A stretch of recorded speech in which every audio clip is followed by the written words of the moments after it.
Hey guys, this is the Coleman Fyreknight, and along with this mountain hardware hotbox hauler and this GSI aluminum griddle, this was our first camp kitchen. Many pancakes were grilled up on this combo. But I'm selling it. I'm selling it all. Stick around to find out why.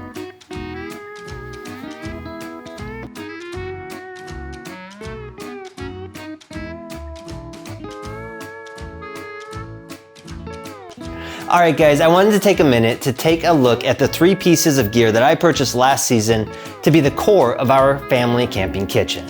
We've made a few upgrades and this stuff is bound for eBay, so I thought it'd be good to cover what we loved and what we hated before we stick some unlucky eBay user with our problems.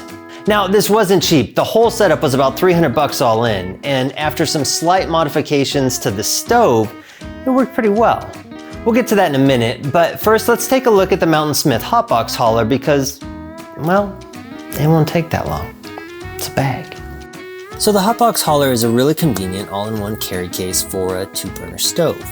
It's padded nicely to keep the dents at bay and has this handy outboard pocket that we use to stash all of our utensils and the griddle. It's big enough that you can pull the stove in and out easily, and most importantly, it's really well made. The canvas is really high quality, and I love how the bright yellow interior really makes finding stuff easy. The only drawback is that it's going to show stains, and since this thing is designed to be dragged into the woods and filled with food prep items, those stains are probably gonna build up over time. Smith has a whole range of these bags in various sizes. You can build a whole modular system out of them if you're so inclined and well-heeled. They're not cheap. This one was about 75 bucks, but it's a nice bag. Now, the centerpiece of any camping kitchen is the stove, and Coleman has been making these things for like 100 years. Chances are, if you camped or were in Boy Scouts when you were a kid like me, you probably heated up your beans on a Coleman. Coleman was started in 1900 by William Kaufman Coleman. He was essentially a traveling salesman, but after seeing a demo of a gasoline-fueled lamp, he decided it was so cool, he was gonna raise the money to license it and form a company. After success selling the lamps, he went on to sell camping stoves and eventually invented something called the GI Pocket Stove. It's essentially the steampunk version of a JETBOIL stove, and it helped defeat the Nazis. Wikipedia. The Fyreknight is one of their most expensive camp stoves, but they make a whole range going all the way back to the old school white gas stoves that they still sell to people going to Everest or Somalia or wherever you can't get propane. Now, the Fyreknight is part of the Gladiator series, and what makes these stoves different from the rest of the line is this F-16 engine looking thing that supports the pot and their Hyperflame burner. More on that in a minute. The Hyperflame pot supports replace the traditional grate style pot supports, and they also serve as wind protection for the flame. Here's what that looked like when I tested it.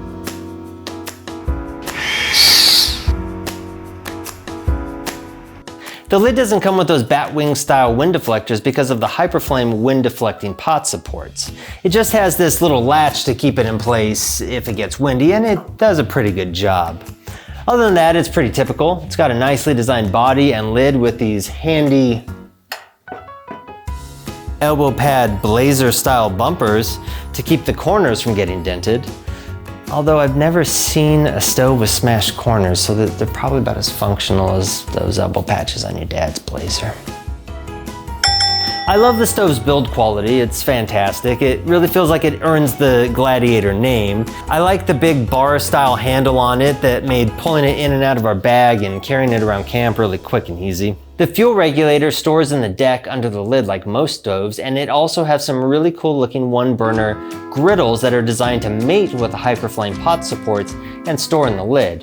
I'm usually cooking for the family, so I opted for a larger griddle from GSI, which we'll cover in a minute. Now, the real problem with this stove and every other stove made by Coleman is the lack of any relatively low setting on the burners. When these stoves are new, no matter how low you try to put the flames, it twists itself back a little bit. I think it has something to do with the coefficient of drag on the O-ring that meters the Venturi. Now, if that didn't make any sense to you at all, then you're probably a cooler individual than me. Let's move on. Since the valves go from off to nuclear in about 1 revolution, it's a real pain to get this stove where it needs to be for low heat cooking. Now I did a little research and found out that everybody has the same complaint, and there's a pretty easy fix for it. It involves taking the knobs off and re-lubricating the O-ring with a silicone spray after getting a bunch of schmutzy white grease off of the factory lubricated O-rings. It worked pretty good for me, and I was able to maintain a pretty low setting from that point on. It's actually a really powerful stove. It's 24,000 BTUs, which is really way too much for a camp stove. But since we've got it, let's see how long it takes to boil 3 liters of water.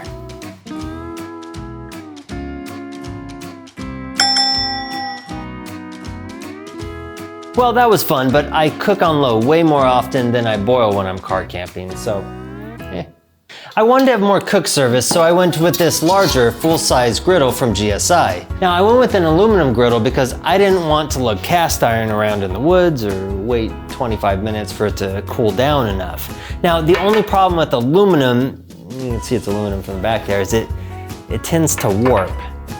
And you can see it's taken on a slightly different shape than its original configuration. Now we have the same issues with cookie sheets at our house, so I'm guessing that it's more of a materials issue than a manufacturing issue, but all the same.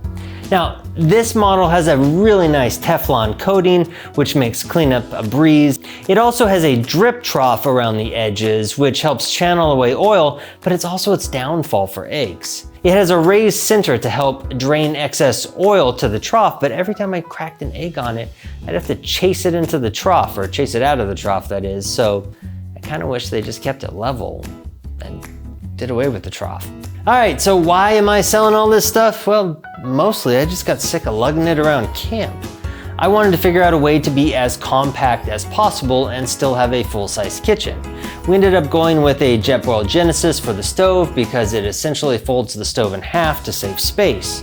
There's a link to my review of the Genesis in the comments below, so check it out if you're interested, and be sure to subscribe, like, and share. Thanks for stopping by. See you out there.